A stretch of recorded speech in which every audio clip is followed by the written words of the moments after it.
కొరింథీయులకు రాసిన మొదటి పత్రిక 15వ అధ్యాయము 12 నుండి 9 వరకు. కొరింథీయులకు రాసిన మొదటి పత్రిక 15వ అధ్యాయము 12 నుండి 19 వరకు. క్రీస్తు మృతులలో నుండి లేపబడినని ప్రకటింపబడుచుండగా మీలో కొందరు మృతుల పునరుత్థానము లేదని ఎట్లు చెప్పుచున్నారు?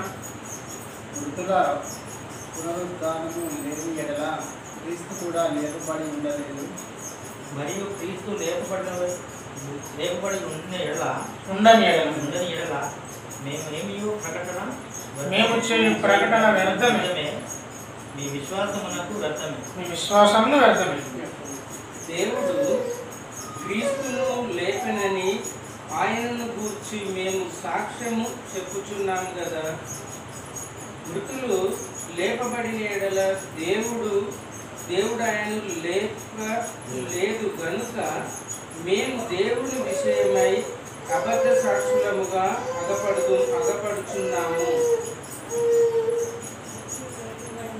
మృతులు లేపబడని ఎడల క్రీస్తు కూడా లేపబడలేదు. క్రీస్తు లేపబడిన ఎడల మీ విశ్వాసం వ్యర్థమే, ఇంకనూ మీ పాపములోనే ఉన్నారు. అంతేకాదు క్రీస్తునందు ఎదిరించిన వారును నశించింది. ఈ జీవితకాలం మట్టుకే మనము క్రీస్తునందు నిరీక్షించు వారమైన ఎడల మనుషులు అందరికంటే దౌర్భాగ్యులమై ఉన్నాము. ప్రార్థన చేసుకుందాం. ప్రేమగల తండ్రి, కృపగల నాయన, మంచి మాటలు బట్టి నేను స్తుతిస్తున్నాను. మరి శుభ శుక్రవారం గడిచిపోయిన తదుపరి రోజు ఈరోజు మరి నీ పిల్లలతో కలిసి కొన్ని మాటలు పంచుకోవడానికి నీ అవకాశం కల్పించిన వందనము చెల్లిస్తున్నా. పౌలు గారు రాసిన కొరింథీ పత్రిక ద్వారా మీరు మాతో మాట్లాడబోతున్న వందనము చెల్లిస్తూ నీవే నీ బిడ్డలతో మాట్లాడండి. వారికి మాకు కావలసిన ఆత్మీయ ఆశీర్వాదాలను అనుగ్రహించండి. యేసునామమున ప్రార్థించి వెళ్తున్నాం తండ్రి, ఆమేన్. మృతుల పునరుత్థానం గురించి ఈ మాటలు మాట్లాడుతున్నాడు పౌలు గారు. క్రీస్తు మృతులలో నుండి లేపబడి ఉన్నాడని ప్రకటించుచుండగా మీలో కొందరు మృతుల పునరుత్థానము లేదని ఎట్లు చెప్పుచున్నారు? యేసుక్రీస్తు ప్రభువారు మృతులలో నుండి లేపబడి ఉన్నాడు. ఆయన చనిపోయాడు, లేపబడి ఉన్నాడు. ఆనాడు కొందరు ఎలా తయారయ్యారంటే మృతుల పునరుత్థానము లేదు అని తయారయ్యారు. యేసుక్రీస్తు ప్రభువారు చనిపోవడం, సమాధి చేయబడడం, తిరిగి లేచిన తదుపరి కూడా కొంతమంది ఆయనను సందేహించారట. మత్తయి సువార్త 28వ అధ్యాయము 16-17 వచనాలు.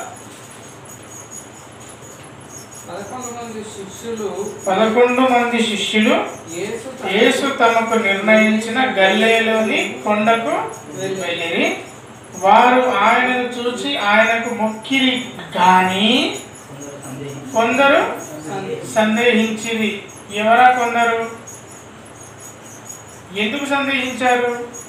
కనబడుతుంది కదా, కనబడుతున్నప్పుడు సందేహం ఎందుకు? అంటే ఎలా ఉన్నారు అంటే వారు కన్నులతో చూచి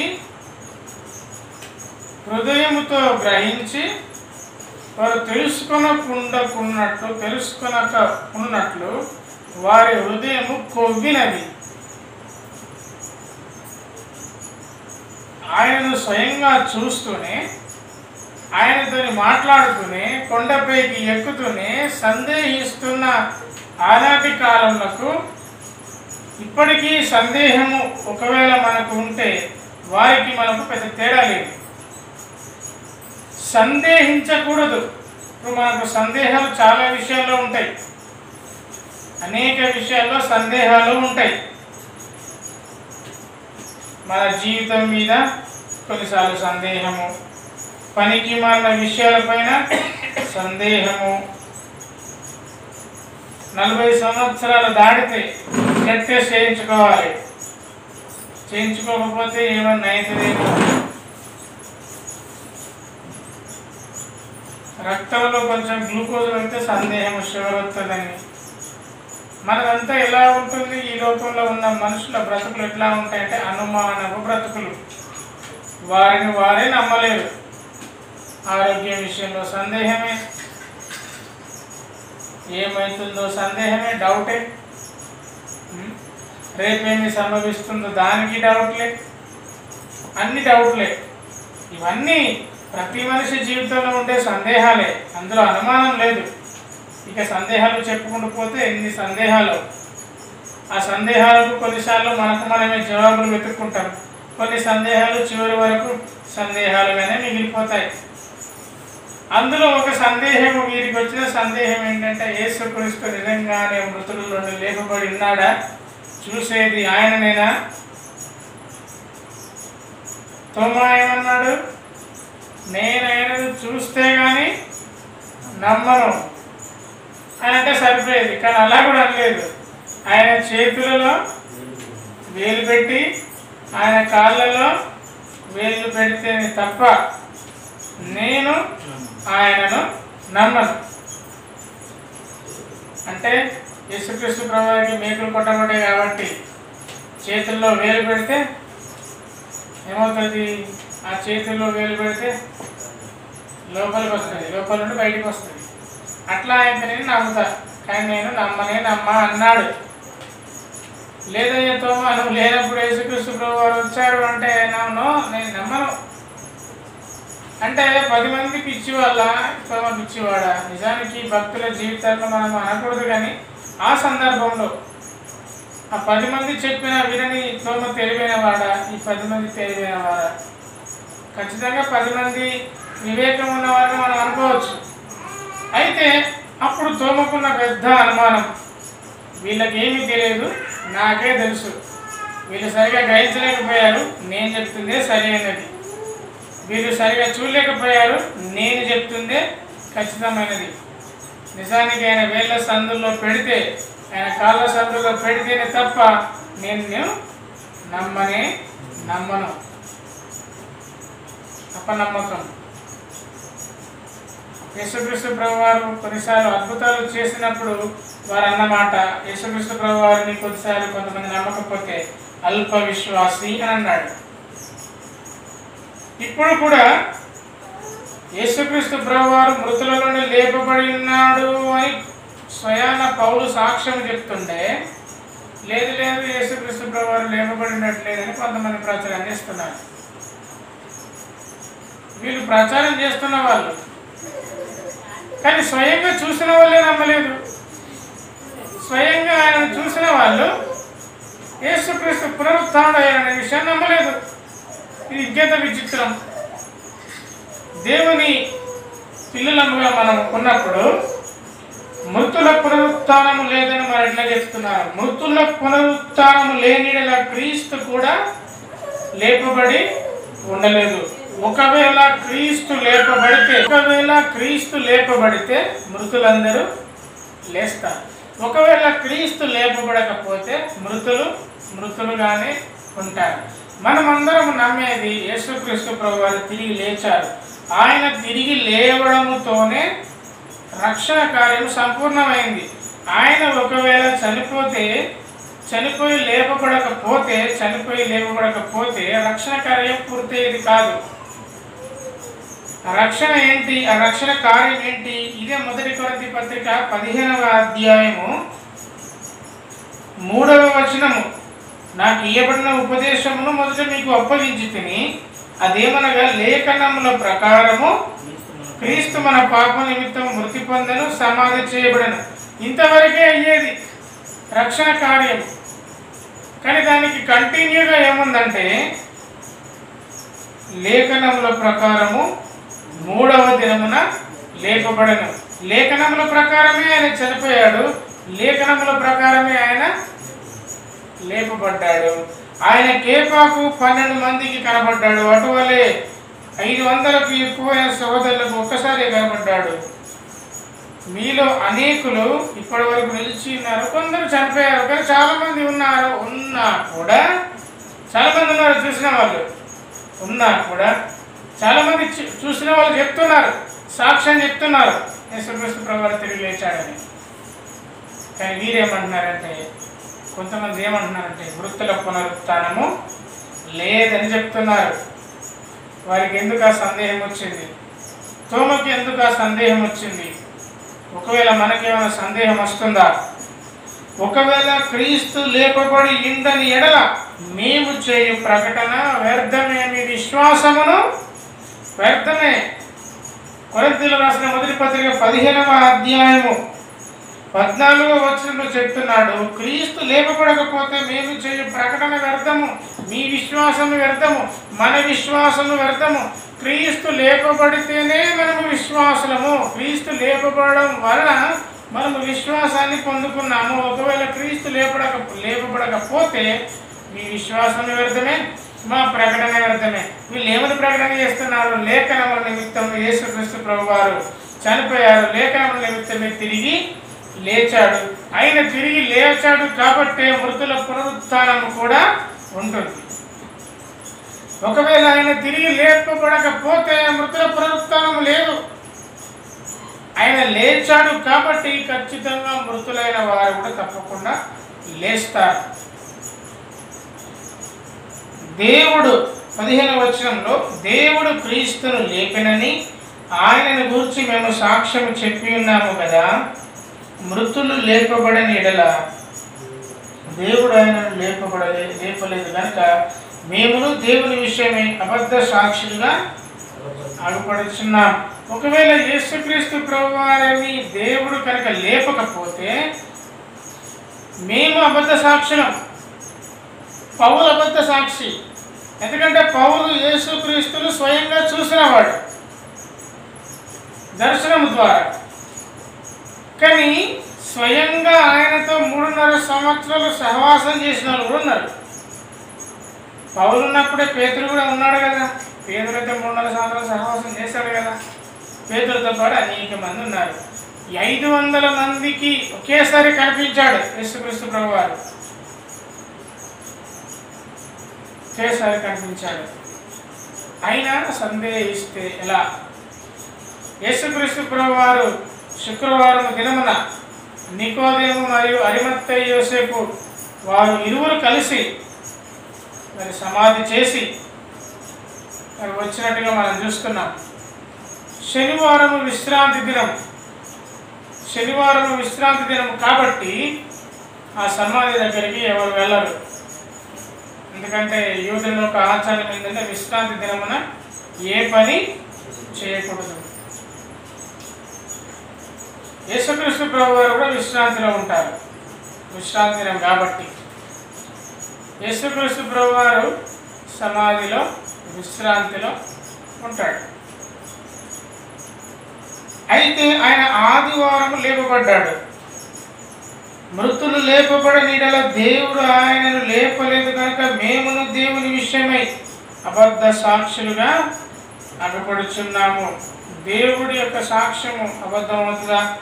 దేవుని యొక్క సాక్ష్యము చెప్పిన పౌలు కూడా అబద్ధీకుడిని అయిపోతాను నేను. ఒకవేళ యేసుక్రీస్తు ప్రభువారు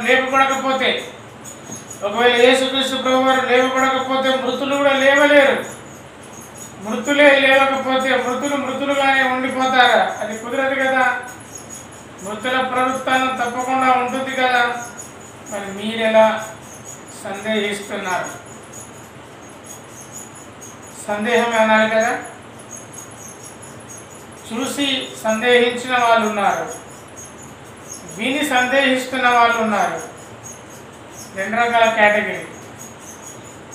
విని సందేహిస్తున్న వారు ఒక కేటగిరీ అయితే చూసి సందేహిస్తున్న వారు మరో కేటగిరీ. నువ్వే కేటగిరీ? నువ్వే రకం. మృతులు లేపబడిన ఎడల దేవుడు ఆయన లేపలేదు కనుక మేమును దేవుని విషయమే అబద్ధ సాక్షులుగా అగపడుచున్నాము. మృతులు లేపబడిన ఎడల క్రీస్తు కూడా లేపబడలేదు. దేవుడు మనకిచ్చిన గొప్ప నిరీక్షణ, మృతులు లేపబడతారు. ఒకవేళ మృతులు లేపబడరు అనే ఆలోచన మనకుంటే ఖచ్చితంగా మనం గుర్తుంచుకోవాల్సింది, మృతులు లేపబడలేదు కాబట్టి క్రీస్తు కూడా లేపబడలేదు. కానీ మనం ఏం నమ్ముతున్నాం? క్రీస్తు లేపబడ్డాడు అని నమ్ముతున్నాం. కాబట్టి ఖచ్చితంగా మృతులు కూడా లేపబడతారు. ఇది మన నిరీక్షణ. సహోదరులారా, నిద్రించుతున్న వారి గురించి ఏడ్చుట నాకు ఇష్టం లేదు. ఎందుకంటే వారు నిద్రిస్తున్నారు కానీ చనిపోలేదు. చాలామంది మనము చనిపోయినాం అంటారు కానీ మన క్రైస్తవ పరిభాషలో అది నిద్ర, శాశ్వత నిద్ర. ఇప్పుడు చనిపోయారనే పదం కూడా బాగలేదని అందరికి పెట్టేస్తున్నారు. శాశ్వత నిద్రలోకి వెళ్ళిపోయారు అని. చనిపోయారు చనిపోయారు చనిపోయారు అంటే కొంత ఇబ్బందిగా ఉందని, కొంత ఇబ్బందికరంగా ఉందని. మృతులు లేపబడని ఎడల క్రీస్తు కూడా లేపబడలేదు. క్రీస్తు లేపబడని ఎడల మీ విశ్వాసము వ్యర్థమే, మీరింకను మీ పాపములోనే ఉన్నారు. ఒక్కదానికొకటి ఒక గొలుసు కట్టులాగా. మృతులు లేపబడని ఎడల క్రీస్తు లేపబడలేదు. ఒకవేళ క్రీస్తు లేపబడని ఎడల మేము ప్రకటించే ప్రకటన వ్యర్థమే, విశ్వాసము వ్యర్థమే. ఒకవేళ మీ విశ్వాసం వ్యర్థమైందంటే మీరు ఇంకా పాపులే. క్రీస్తు లేపబడిన మీ విశ్వాసం వ్యర్థమే. ఒకవేళ ఆయన లేపబడ్డాడు కాబట్టి మనం విశ్వాసంలో స్థిరపరచబడతాం. క్రీస్తు మృతులలో నుండి తిరిగి లేచాడు అని నమ్మిన ప్రతి ఒక్కరి విశ్వాసము స్థిరపరచబడుతుంది. క్రీస్తు మృతులలో నుండి లేపబడలేదు అని అనుకున్న ప్రతి ఒక్కరి విశ్వాసము సన్నగిలుతుంది. మీరింకను పాపములోనే ఉన్నారు. మనకున్న పాప స్వభావము క్రీస్తు మృతులలో నుండి లేపబడ్డాడు, క్రీస్తు మరణాన్ని జయించాడు అని ఒప్పుకోనియకుండా చేస్తుంది. క్రీస్తు మృతులలో నుండి లేపబడ్డాడు అని నువ్వు విశ్వసిస్తే మృతులందరూ కూడా లేస్తారు. మృతులందరూ లేపబడకపోతే క్రీస్తు లేపబడలేదు. క్రీస్తు లేపబడకపోతే మన ప్రకటన వ్యర్థం, మన ప్రకటన వ్యర్థము, మన విశ్వాసము వ్యర్థం. ఆ మాటలు విశ్వసించట్లేదు కాబట్టి మనం ఇంకా పాపంలోనే ఉన్నాం. దేవుని ప్రియమైన వారముగా, దేవుని ప్రియ పిల్లలుగా ఖచ్చితంగా దేవుడి రాకడలో వారందరూ లేపబడబోతున్నారు. అంతేకాదు క్రీస్తునందు నిద్రించిన వారును నశించిరి. ఈ జీవితకాలం మట్టుకే మనము క్రీస్తునందు నిరీక్షించిన వారైనా మనుషులందరికంటే దౌర్భాగ్యుడు అనే పదాన్ని ఎప్పుడు వాడతారు? దౌర్భాగ్యుడు అనే పదాన్ని ఏ సందర్భంలో వాడతాడు? ఏ సందర్భంలో వాడతాం? ఒక నమ్మిక లేకపోతే, మనుషులపైన ఎవరిపైన నమ్మిక లేకపోతే, కుటుంబంలో ఉన్న వారిపైన నమ్మకం లేకుండా ఇష్టం వచ్చాడు బ్రతికే వారికి మనం పెట్టే పేరు దౌర్భాగ్యుడు. వాడికి ఎవరిపైన నమ్మకం ఉండదు, వారిపైన కూడా వారికి నమ్మకం ఉండదు. అప్పుడు వారిని మనం అంటుంటాం, ఇంత దౌర్భాగ్యపు బ్రతుకు. ఎవరిని నమ్మడు, కుటుంబంలో ఉన్న వారిని ఎవరిని నమ్మడు. అన్నీ అనుమానాలే, అన్నీ అనుమానాలే. ఈ అనుమానం అనే రోగము పట్టుకొని పీడిస్తుంది సాతాను, మనల్ని పట్టుకొని పీడిస్తుంది. అవ్వకు కూడా అనుమానం వచ్చింది. ఎవరిపైన అనుమానం వచ్చింది? దేవుని పైన అనుమానం వచ్చింది. ఈ పండు ఎందుకు తినద్దన్నాడు? తింటే మేము కూడా దేవతల వల్లే అవుతాం కదా, మేము కూడా దేవుని వల్లే అవుతాం కదా, ఎందుకు తినద్దన్నాడు అని అనుమానించి, ఆ అనుమానం అనే రోగమే విషవలయంగా మారిపోయి మనుషులందరి పాపాలకు మూలమైపోయింది, బీజమైపోయింది. ఈ అనుమానం అనేది ఇప్పటిది కాదు, అవ్వకాలం నాటిది. మనుషుల్ని అనుమానించడం, పరిస్థితులను అనుమానించడం, ఏదైనా జరుగుతూ అనుమానించడం, ఏమవుతుందో అని అనుమానించడం, ఇవన్నీ అక్కడి నుండే వచ్చినవి. అనుమానం ఎక్కువ కావడం మనిషి ఆరోగ్యానికి మంచిది కాదు. యేసుక్రీస్తుని అనుమానించడం, యేసుక్రీస్తు యొక్క పునరుత్థానాన్ని అనుమానించడము మన విశ్వాసానికి మంచిది కాదు. మన విశ్వాసహీనులుగా చేస్తుంది యేసుక్రీస్తు ప్రభువారి యొక్క ఉనికిని అనుమానిస్తే. ఒక ఒకవేళ ఉనికిని అనుమానిస్తే దేవుడు వారికి పెడుతున్న పేరు దౌర్భాగ్యుడా. మనము మనుషులందరికంటే దౌర్భాగ్యులమై ఉంటాం. కాబట్టి ఇప్పుడైతే నిద్రించిన వారిలో ప్రథమ ఫలముగా యేసుక్రీస్తు ప్రభువారు మృతులలో నుండి లేపబడ్డాడు. మొట్టమొదటి వ్యక్తి, మృతులలో నుండి లేపబడ్డ వ్యక్తి, చనిపోయి తిరిగి లేచిన వ్యక్తి యేసుక్రీస్తు ప్రభువారు. ప్రథమ ఫలం, ఆయన మొట్టమొదటి ఫలం. ఇక ఫలాలు రాబోతున్నాయి. నీతిమంతులు లేపబడుతున్నారు, దుర్మార్గులు కూడా లేపబడతారు. కానీ నీతిమంతులకు దేవుడిచ్చే తీర్పు పరలోకం, దేవుడిచ్చే తీర్పు స్వర్గం. అందులో మనము చివరి వరకు ఉంటాము. ఆదామునందు అందరు ఎలాగ మృతి పొందుతున్నారు, అందాగే క్రీస్తునందు అందరూ బ్రతికింపబడదురు. ఒకవేళ గుడ్ ఫ్రైడే మనం ఎందుకు చేసుకుంటాము? గుడ్ ఫ్రైడే యేసుక్రీస్తు ప్రభు వారి శిలువ ధ్యానంలో ఎందుకు వెళ్తామంటే మన పాపంలో నిమిత్తం ఆయన మరణించాడు. మన పునరుత్థాన దినమును ఎందుకు చేసుకుంటామంటే ఆయన తిరిగి లేచాడు. ఏదో ఒక సమయంలో మనము కూడా ఈ లోకాన్ని వదిలిపెట్టి వెళ్ళిపోతాము, ఖచ్చితంగా తిరిగి లేస్తాము అనే నిరీక్షణతో, అట్టి కృతజ్ఞత భావముతో మనము చేసుకునేది పునరుత్థాన దినం.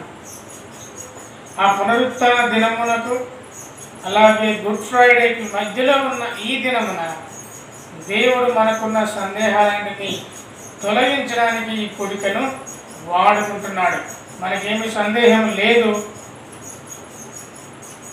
ఒకవేళ సాతాను కుయుక్తిగా హవ్వను మోసపరిచినట్టు మనల్ని కూడా మోసము చేస్తాడేమో అని గ్రహించి వివేకముతో ఆలోచన చేసుకునే వారంగా ఉండాలి.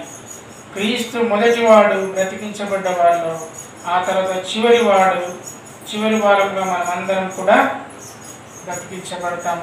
తన వరుసలో బ్రతికించబడతారు. మనకంటే ముందు పోయిన వారు ముందు బ్రతికించబడతారు, తర్వాత మనం బ్రతికించబడతాము. ఏది ఏమైనా బ్రతికించబడడం మాత్రం ఖచ్చితంగా జరుగుతుంది. ఒకవేళ అది నమ్మకపోతే మీకు విశ్వాసం లేదు, నీవు ఇంకా పాపంలోనే ఉన్నావని పౌలు గారు మాట్లాడుతున్నాడు. ఇదే కొరింథీ పత్రిక, మొదటి కొరింథీయులకు రాసిన పత్రిక 15:42 మృతుల పునరుత్థానము అలాగే శరీరము క్షయమైనదిగా విత్తబడి అక్షయమైనదిగా లేపబడును, ఘనహీనమైనదిగా విత్తబడి మహిమ గలదిగా లేపబడును, బలహీనమైనదిగా విత్తబడి బలమైనదిగా లేపబడును, ప్రకృతి సంబంధమైన శరీరముగా విత్తబడి ఆత్మ సంబంధమైన శరీరముగా లేపబడును. ఇప్పుడు బలహీనంగా మనము విత్తబడతాం. బలహీనమైపోయి చనిపోయిన వారు ఎంత బలహీనమైపోయి, ఎంత అనారోగ్య స్థితిలో, ఏది పనిచేయని స్థితిలో మనము సమాధిలోనికి వెళ్తాము, మనము విత్తబడతాము, భూమిలోనికి వెళ్ళిపోతాము. కానీ మనము లేచేటప్పుడు మహిమతో లేపబడతాము, అక్షయమైన దానిగా లేపబడతాము, గొప్పదానిగా లేపబడతాము, బలమైన వారముగా లేపబడతాం. నిజమే కదా? బలహీనమైన విత్తనము బలమైనదిగా లేపబడడం ఎంత విచిత్రం. మీరందరూ వ్యవసాయం చేసుకునే వారు కాబట్టి మీకు తెలుసు, మంచి విత్తనాలు వేస్తే పంట బాగుంటుందా, బలహీనమైనది వేస్తే పంట బాగుంటుందా? మీ అందరికీ తెలుసు కదా. మంచి బలమైన గట్టి విత్తనాలు వేస్తేనే పంట చక్కగా వస్తుంది. ఉడకబెట్టిన విత్తనాలు వేస్తే పంట ఫలిస్తుందా? ఉడకబెట్టినే లేదు, అసలు రాదు విత్తనాలు, చెట్టే మొలవదు. అట్లాగే బలహీనమైన విత్తనాలు వెళ్తే నకిలీ విత్తనాలు అంటారు కదా, రాదు. కానీ శరీరం అనేది బలహీనమైపోతుంది. ఒక సర్వే ఏం చెప్తుందంటే, ఒక హెల్త్కి సంబంధించిన సర్వే, ఒక మనిషి 25 సంవత్సరాల తర్వాత తన ఫిట్నెస్ని నెమ్మదిగా కోల్పోతాడు. మళ్ళీ చెప్తున్నాను, ఒక మనిషి 25 సంవత్సరాల తర్వాత తన ఫిట్నెస్ని కోల్పోతాడు. 25 సంవత్సరాల వయసులో ఉన్న అంత బలము తర్వాత ఉండదు. అనుకుంటాడు, నేను బలంగా పెరుగుతున్నా, పొడుగ్గా పెరుగుతున్నా, ఎత్తుగా పెరుగుతున్నా, దృఢంగా అవుతున్నా అని అనుకుంటాడు. కానీ నెమ్మదిగా తన శరీర దృఢత్వాన్ని కోల్పోతాడు. మరి వయసు పెరుగుతున్న బలం కూడా పెరగాలి కదా, పెరగదు, బలం తరిగిపోతుంది. తరిగిపోతూ పూర్తిగా బలహీనమైపోయి చివరికి విత్తబడుతుంది. బలహీనమైనదిగా విత్తబడ్డ మన శరీరము బలమైనదిగా లేపబడుతుంది. అది కేవలము మానవులకు మాత్రమే సాధ్యం. ప్రాముఖ్యంగా మానవులలో క్రీస్తుని అంగీకరించిన వ్యక్తులకు మాత్రమే సాధ్యం. ఒక బలహీనమైన విత్తనం అంటే భూమి లోపలికి పోవడం అంటే చనిపోవడం, అంటే నిద్రించిన ఆ విత్తనము మరలా బలమైనదిగా లేపబడడం అనేది పునరుత్థానంలోనే జరుగుతుంది. కాబట్టి పునరుత్థానములో బలమున్నది.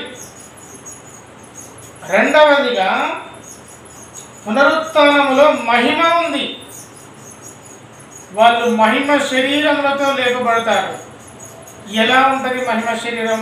మనము టీవీల్లో చూసినట్టు, గ్రాఫిక్స్లో చూసినట్టు ఇట్లా పైకి ఎగురుతూ ఉంటుందా? మనకు తెలియదు. ఎవరో ఊహించుకున్నారు, అదొక మర్మమే. మహిమ గల శరీరం అంటే రెక్కలు పెట్టుకుంటూ ఎగురుతూ తెల్లగా దగదగలాడుతూ అలా ఉంటుందా? మనకు తెలియదు. అది మనం ఊహించుకొని ఇలా ఉండొచ్చు అని అనుకుంటున్నాం. అంతకంటే గొప్పగా ఉండవచ్చు, గొప్పగా ఉంటుంది. మనుషుని ఊహే ఇలా ఉన్నప్పుడు దేవుని ఊహ ఇంకెంత గొప్పగా ఉంటుంది, దేవుని ఆలోచన ఇంకెంత గొప్పగా ఉంటాయి. కాబట్టి బలహీనమైనదిగా విత్తబడి బలమైనదిగా రేపబడుతుంది. కాబట్టి మృతుల పునరుత్థానము బలమైనది. రెండవదిగా అది మహిమ గలది. అది ప్రకృతి సంబంధమైన శరీరంగా విత్తబడుతుంది, ఆత్మ సంబంధమైన శరీరముగా లేపబడుతుంది.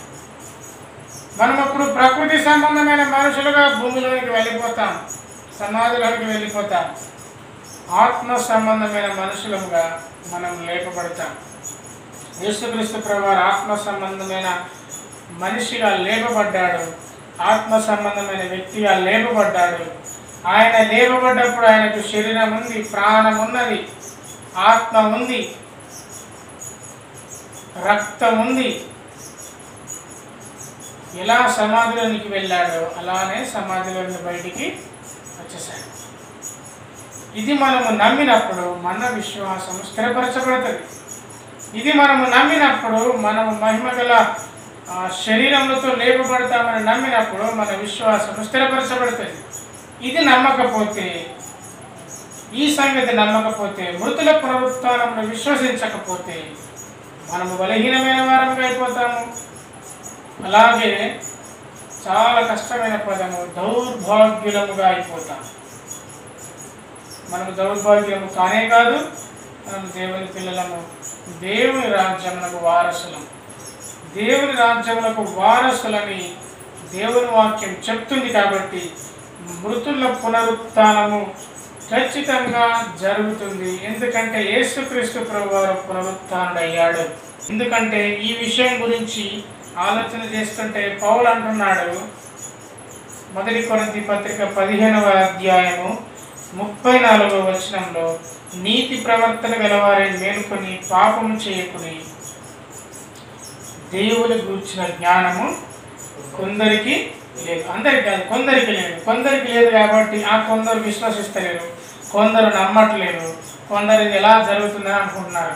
మహిమగలదిగా లేపబడుతుందా? అదేలాగు ఆత్మ సంబంధమైనదిగా లేపబడుతుందా? అదేలాగు బలహీనమైనది బలంగా లేపబడుతుందా?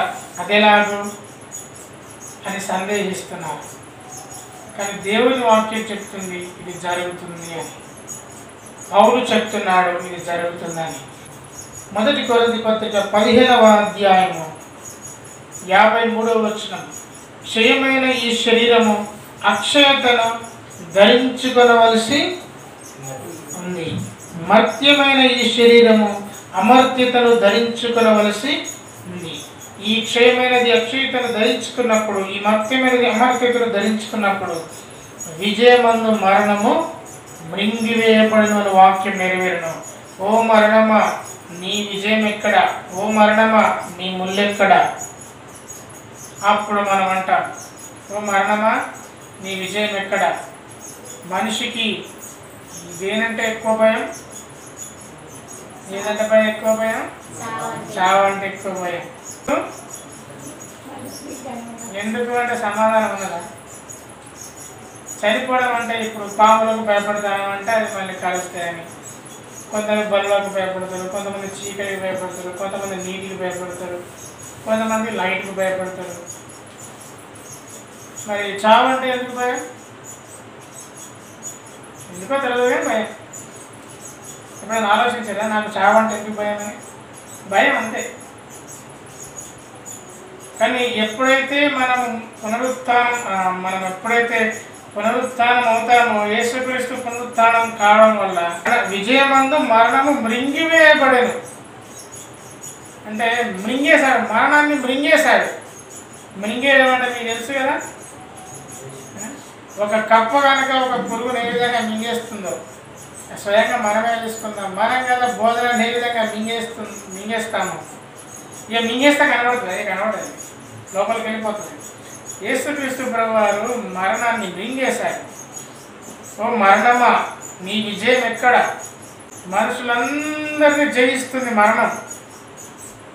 యేసుక్రీస్తు ప్రభువారు మరణాన్ని జయించాడు కాబట్టి, ఆయన వారసులుగా మనం ఉన్నాం కాబట్టి మనం అందరం మరణాన్ని జయించబోతున్నాం. ఓ మరణమా నీ విజయం ఎక్కడ? ఓ మరణమా నీ ముళ్ళు ఎక్కడ? ముళ్ళు తీరుపుచ్చుకుంటుంది మనుషులందరికీ. మరణం అంటే భయం, భయం, చాలా భయం, మరణ భయం. అందుకే దేవుని వాక్యం మరొక దగ్గర చెప్తుంది, మరణ భయములో నుండి విడిపింపగల శక్తి గలవాడు యేసుక్రీస్తు ప్రభువారు. కాబట్టి ఆ మరణ భయం నుండి విడిపించడానికి దేవుడు పునరుత్థానుడయ్యాడు. దేవుడు చనిపోయి పునరుత్థానుడై మనకు ఆ సాదృశ్యాన్ని, మనకు ఒక పోలికగా మనకు అది ఉన్నది. ఖచ్చితంగా మనము చనిపోతే తిరిగి లేస్తాం. ఈ మాటల ద్వారానే ఇటువంటివి తెలుసు కాబట్టి ఆనాటి అపోస్తలులు కానీ, ఆనాటి దేవుని బిడ్డలు కానీ మరణం అంటే వారికి భయం లేదు. మరణాన్ని వాళ్ళు గడ్డిపోస కింద చూసేశారు. పౌలైతే నరికి చంపేశాడు. పౌలుని తల నరికాడు. పేతురుని తలకిందులుగా వేలాడేసి చంపారు. వాళ్ళు చచ్చిపోతున్నప్పుడు కాపాడండ్రు మొత్తుకున్నట్టు లేదు, చరిత్ర లెక్కలేదు. చావును కూడా సంతోషంగా స్వీకరించి ఆహ్వానించేశారు వాళ్ళు. పౌలులు కానీ, అపోస్తలులు కానీ వీరందరూ సంతోషంగా ఆహ్వానించినట్టుగా మన పాత నిబంధన గ్రంథంలో షడ్రకు మెషక్ అబద్నీగో మరి అగ్నిగుండంలో వేస్తున్నప్పుడు నీకు దండం పెడతారు, నీ కాళ్ళు ముట్టుకుంటారు, నీ కాళ్ళు మొక్కుతా. మన భాషలో చెప్తున్నాను, మమ్మల్ని మాత్రం వదిలిపెట్టండి, మీరు అలా చేయకండి అని పలికారా? దేవునికి స్తోత్రం. వింటారా? పలికారా వాళ్ళు ఎప్పుడన్నా? పలకలేదు. బాగా సంతోషంగా వెళ్ళిపోయారు. ఇదే పరిస్థితిలో మీరు నేను ఉంటే ఏం చేస్తాను చెప్పండి. అగ్నిగుండం రెడీగా ఉంది, చేస్తామంటే ఏం చేస్తాం? సింహాలకంలో దానియేలుని వేశారు. దానియేలు వాళ్ళ ఫ్రెండే. మెషక్ అబద్నీగో ఫ్రెండ్ దానియేలుని తీసి సింహాలకంలో వేశారు.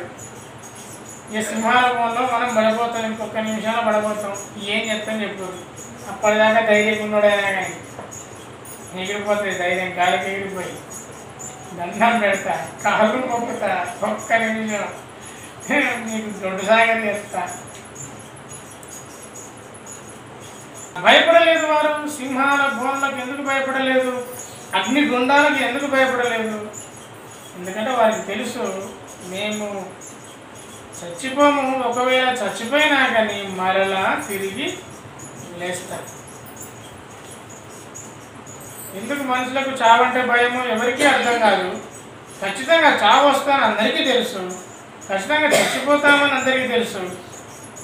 అయినా బ్రతుకుండాలనే ఆశ, అయినా ఇంకో 10 రోజులు ఉండాలనే ఆశ. తప్పులేదు, ఆశ ఉంటే తప్పులేదు. కానీ జ్ఞాపకం ఉంచుకోవాల్సిన సంగతి ఏంటంటే మనము బ్రతికున్నా చచ్చిపోయినా, ఒకవేళ బ్రతికితే క్రీస్తే, చావైతే లాభము ఉన్న పౌలు వల్లే మనం ఉండాలి. ఎందుకు లాభము, చావైతే లాభం? పౌలకి ఏమైనా పిచ్చా? కొద్ది రోజులు బ్రతికితే మంచిగా సుఖపడచ్చు కదా? లేదు. పౌలు ఏమంటున్నాడు, బ్రతుకుడే క్రీస్తే. బ్రతుకుడం, నేను బ్రతికున్నానంటే క్రీస్తు వల్ల బ్రతుకున్నాను. చావైతే నాకు ఈ లోకంలో ఉండే కష్టాలు ఏమి ఉండవు, నాకు అదే లాభం. ఒకవేళ నేను చచ్చిపోతే, నేను వెళ్ళిపోతే, ఈ లోకంలో వదిలిపెట్టిపోతే నేను మహిమగలవానిగా తిరిగి వస్తాను. నేను మరణాన్ని జయించి తిరిగి లేస్తాను. ఎందుకంటే నా యేసయ్య మరణాన్ని జయించి తిరిగి లేచాడు. ఈనాడు నేను మీకు చెప్పే మాట, లేదా ఇది నాకు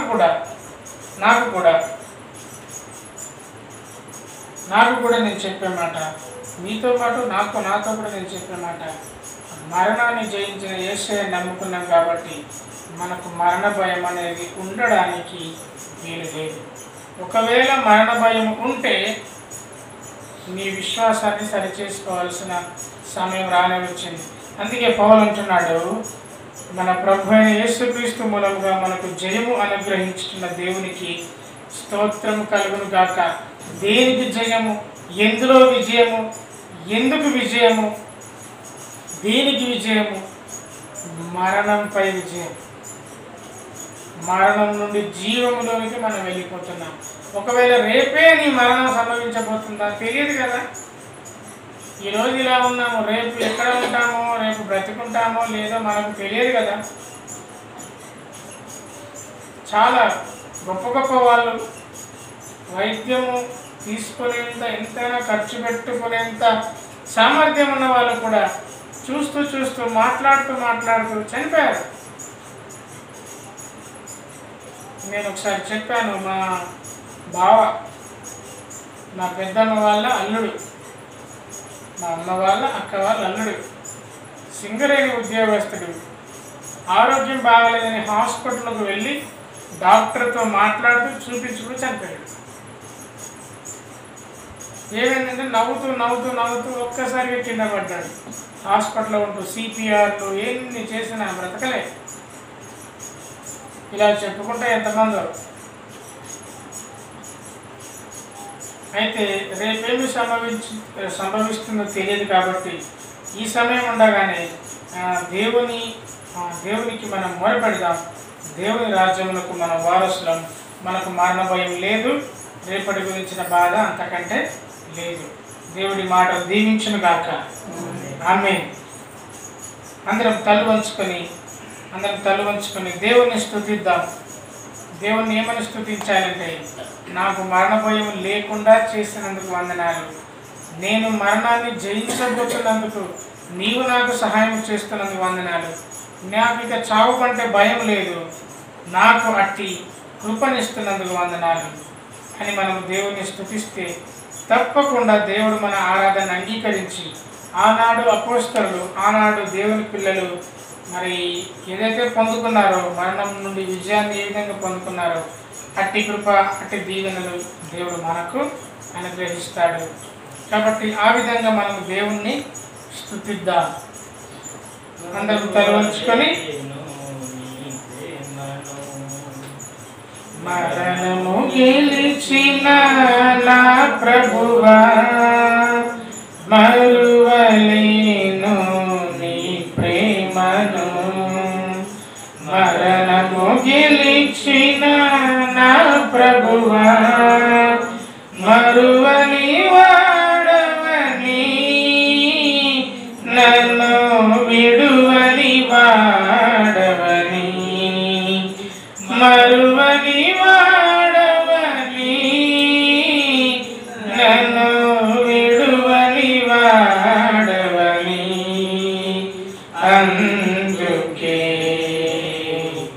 కన్నీటితో నిన్ను అభిషేకింతును నా ప్రభువా, నా